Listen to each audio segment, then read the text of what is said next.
Welcome back to Born to Praise TV channel. We are created to praise and worship God. Nahimo, no? Apan sa bisan kinsa nga midawat kaniya nga nahimo silang anak sa Dios, dili pinaagi sa lawas nun nga tinuha. Dili pinaagi sa lawas nun nga pagkatao o kaha sa kabubuton sa tao, kundi pinaagi sa kabubuton sa Dios. Kabubuton sa Dios nga naa karon dinhi, dili kabubuton sa tao, mga igsoon. Gihimo lang instrumento ang tao para nga ikaw ug ako makabaton aning importante kayong kahayag. Kay kinahanglan ang mga anak sa Dios dunay connection sa selebrasyon. Kay ang tinuod, mga igsoon, nga gi-celebrate nato mao ang kahayag nga karon atong naangkon ug forever nato kini siyang makauban. Kay walay pakibulag sa kahayag. Pwede tang mubulag sa kalibutan, but never tang mubulag sa kahayag. Tungod kay kung mubulag ka sa kahayag, adto gyud tas kalibutan sa mga sa kangitngit. Muna, mga igsoon, usa ka warning nga nag-ingon sa bersikulo 15. Pagbantay kamo nga walay usa nga mahimulag sa grasya sa Dios. Ug walay usa kaninyo nga maghimog kasamo ug makaangin sa kadaghan. Pagbantay usab nga walay usa kaninyo nga makighilawas gawas sa kaminyoon, umusunod kang isaw nga gibaliwala lang sa mga butang sa espirituhanon. Ang pagpatuyang sa kaugalingon, pagbaliwala sa mga butang espirituhanon. Kay nganuman ang tawhanon mula mayra, mawala ra, madunot ra. Apan ang espirituhanon dili mulabay lang, magpabilin kini hangtod sa walay katapusan. Walay mamatay ang espirituhanon. Pwede siya patingkagol dito sa kinabuhing walay katapusan nga pulos sa kangitngit. Apan anaang ato ang manluluwas nga maoy kahayag nga atong nabatunan. Paglaom, mga igsoon, nga atong nabatunan aron walay si bisan kinsa nga mahimulag sa grasya sa Ginoo. Atong pakpakan si Lord, mga igsoon. Kaya ang plano sa Ginoo dili malaglag, walay usab malaglag. Plano sa Ginoo walay usab malaglag. Apan kung dunay malaglag, dili na plano sa Dios. Kinsa naman ang plano? Plano sa tao. Muna niingon ang Bible, pagbantay kamo nga walay usa kaninyo nga mahimulag sa grasya sa Ginoo. Although kitang tanan gitawag ta, we are called out, mga igsoon, para nga mupuyo sa walay katapusan nga balay sa Ginoo, nga gipanday sa Dios mismo. Apan adunay mahimulag tungod sa imo ug atong kagustuhan, tungod sa atong personal na desisyon, dili desisyon sa Dios. Diba? So ang ato lang yun mismo, giunsa nato pag kinabuhi aning kalibutana, gilipay ba nato ang kahayag nga naa kanato? Gi-welcome ba kanato ang kahayag nga naa kanato? Kay ang simbolo sa kahayag, pagkabalaan. Amen. Now matalihat, so let's check in balance. Naabali sa akong kinabuhi, Lord. Nga kung masugo ko, mawala man tayo ni akong pagkabalaan. Nga kung panahon sa Domingo, lipay kayo ko, pero mag-atubag kong problema, matugkan ng kong sungay, Lord. Masaon man na ko, Lord. Munang ingon, ang Proverbs chapter 3 verse 5, trust in the Lord with all your heart. Salig lang sa Ginoo. Kanang imong nadunggan din kay ang produkto, mga igsoon, ang bunga sa kahayag, mauman ang pagpugong. Amen. Mao ang pagpugong. So kung makapugong ka, mga igsoon, that means usana ka produkto sa pagkabalaan. Amen. Inaray mo tapat salamat, Lord. Kay dili gyud tanto ko di ay. Nakapagud ko di ay. Nakapagud ko di ay. Right? So i-improve nato na. Paano na siya ma-improve? Padayon lang, igsoon. Pikpikan mo tapat. Ayaw nga pagpikpik. Padayon lang tayo, igsoon. Padayon lang ta. Kaya nga naman, naatay mga butang, atay mga punto, na mga paglakaw nato, mga igsoon, doon na ang kahayag nato, paglakaw nato sa dalan, na ay mga yukaob. Unsa na? Mga libaong. No? Usahay mga igsoon, nagdalita, naka-slide ta dito itong tiil. Unya, kay nilitok naman po o di mao.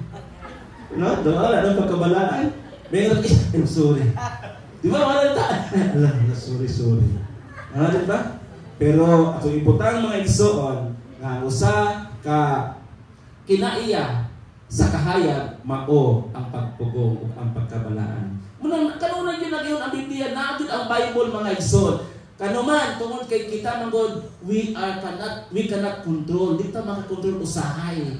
Munang naay Bible, pa'y magnuan ta. Amen. Ayaw niyo una-una nga giigo ta. Kinaiya magunin nato. Right? Bisan gani ako mga igsoon, unay gisultihan ari ako'y nagtuon sa pulong sa Ginoo. Di ba? Ako'y nagtuon sa pulong sa Ginoo nang gisultihan ko sa Ginoo nga let us always be aware. Let us always be watchful. Pagbantay. No? Bantay kita. Pero sa security guard ba? Asa mo siya nagbantay? Dito sulod sa mall? Wala sa. Asa mo siya nagbantay? Naas gawas, naasa portahan, gibantayan. Munang kada personal na itong kinabuhi, natay pultahan. Pultahan sa mata, pultahan sa bakba, pultahan sa dalunggan, pultahan sa ilong. Kanig yung mata, pultahan, daghan kayo. Right? So, labi na kayo magsimba karong 25, alas 9 hangtod sa alas 11, masihon niya po o di nato mabantayan ang atong mga kaugalingon, nawili ka ato na inang hatag, na malay-balay. Na nalimot na tanga, na aman di ay diring hari, nga atong dapat simbahon ang kahayag na natawo karong adlaw, basi unya o mawili na ta. So, bantayi. Amen. Na uban di makabantay mga igsoon, naturang okay ra, pero na-slide, nadayunan. Wa kabakon. Igsoon, salamat kay nakabakon pa ka. Amen. Salamat ka bisan kayo, ulan kayo ganiha. Natuo ko nga di mo kabakon, kay balik mo dawa. Pero nagiuban nga wa kabakon. Na-slide mga igsoon. Pero nagpaabot naabot sila. No? Na napadulong na. Amen. Hallelujah. Palapakan na to sa Lord mga igsoon. Pagbantay usap nga walay usa ka ninyo nga makighilawas gawas sa kaminyoon. Umusunod kang isaw nga gabaliwala lang sa mga butang nga espirituhanon. Kay ang iyang katungod, isip kamaguangan, gibaylo niya sa usa lang ka kaunon. Tanawa? Mamatay ba diay ng tao kung di makakaon og usa ka og pamahaw? Mamatay ba ang tao kung di makakaon og paniudto? Pero si isa mo siyang mamatay. Kaya nga naman, ang pultahan sa iyang ilong humot man kay linuto ni Chico. Nakapanimaho man siya. Sa mausay pulos aning akong pagkamakuhang kung mamatay ko sa kagutong gibaligya niya yung birthright. Nawala dito mga ison ang pagpugong. Hallelujah. Next, ikaduha ka ng goodness. Pito na kabuok. So, tugay-dugay na doon kay kinaulang ko na explain. Pagkamaayo sa ato ang pinulungan. Ang goodness makita sa Psalms 23 verse 6. O sige, gisulti sa Psalms 23 verse 6. Para din ako magukab-ukab og Bible, ako nang gisulat diri daan. Okay. Salmo kapitulo 23 versikulo 6. Nakasiguro gayud ako nga ang imong kaayo o gugma kanako magpadayon sa tibuok kong kinabuhi ug magpuyo ako sa imong balay, Ginoo, hangtod sa kahanturan. Ang ipasabot ani mga igsoon tungod sa pagkamaayo sa Ginoo, gibuhong ta sa Dios, pinaagi sa grasya sa Ginoo. Muna niingon si Jesus, niingon ang pulong sa Ginoo nga pagbantay kamo nga walay mahimulag sa iyang grasya. Para makapuyo ta kanunay matud pa sa diri nga last nga linya, Ginoo, hangtod sa kahanturan magpuyo ako sa imong balay. Unsa man ning balay nga gisgutan ni Jesus? Unsa man ning gisgutan nga balay ni David? Kato ba tong harianon? Kato ba tong building nga dunay aircon? Ang balay mga igsoon is no longer wala, di ba naingon sa Salmo nga wala siya nagpuyo sa balay nga hinimo og tao. Amen. Nakabasa mo na sa Bible? No? Wala siya nagpuyo sa balay nga hinimong tao. Asa man ang puloy-an Tua sa langit. Tua sa throne. Tua sa above. Ano sa ara siya manaog makikuban nato mga igsoon? Sa diha na atay mga pagdaig. Munang ingon sa Matthew chapter 18. Chapter 18. Diin katong duha o tutulo nagakatigom o nagahisgot sa iyang pangalan, siya nga tuwa sa langit, banaog siya din sa yuta, aron nga makiguban ka nato. Amen. Muna saad sa Ginoo mga igsoon. That's why ang puloy-anan sa Dios kining imuhang kalag og espiritu. Naan nimo ang Dios, di ba? Gimsulti nato mga igsoon nga ang kahayag ni danag, ang kahayag gipadayag.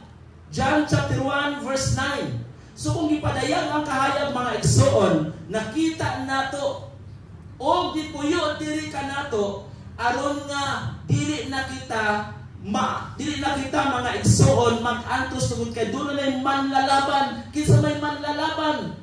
Si Jesus ang manlalaban. No? Muna nagkanta niya, what a friend we have in Jesus. Atong Dios ang Ginoo, atong abyan. Best friend nato si Jesus. Kaya ang best friend mga igsoon di na makalantaw mga igsoon kung nagkalisod ang usa ka tawo, mutabang na. Kisay na ay best friend din he. Di ba? Kung ang imong friend close mo kay best friend close ko na, di ba? Na BFF nga dili close. Close yun na. So kung panahon nga na kay problema, mutugaan na siya nimo. Mutugaan na siya nimo tungod kay close mong duha. Ingon pud ana kung do na tay friend mga igsoon, best friend nga mo si Jesus. Itugaan nimo sa Ginoo ang imo mga problema. Din si Jesus muhatag og pamaagi og solusyon nga masulbad ang imong problema. Usahay mga igsoon makadiretso ta og desisyon tungod kay naatas kalagot, naata ba sa pagbati pa nga, naagyo sa momentum nga pagbati, wala kong masayod anak kalipay ba na o kasakit. No? Mingon na yun tanga, mauna nila yun. Wala na ito una-una, kung unsay mga consequence, wala na ito mauna-una, kung unsay mahitabo sa umako. Pero mga igsoon, naatay manlalaban nga mao si Kristo. Amuna'y dapit nimo. Unang ang pinakamaayong butang na atong mabatunan karong Pasko, dili tong regalo. Ni regalo nga atong gipang butang dinhi sa atong atubangan kana ba picture na. No, para labi pong lantawon kana mawala ra na. Di ba? Nay mga sanggo-sanggo, no? Nay mga ingon ana. Ako lang gipang butang diha para nga ulan topon mo. Di ba mas naman to? Di ba? Ako nagibutan diya. Kana mga hanor nga ang regalo nga dapat natong mabatunan si Jesus. Amen. Di ba? Palapakan nato ang Ginoo mga igsoon. Kaya naman bisag dili Pasko malanginan ka. Please don't forget to subscribe, like, and share.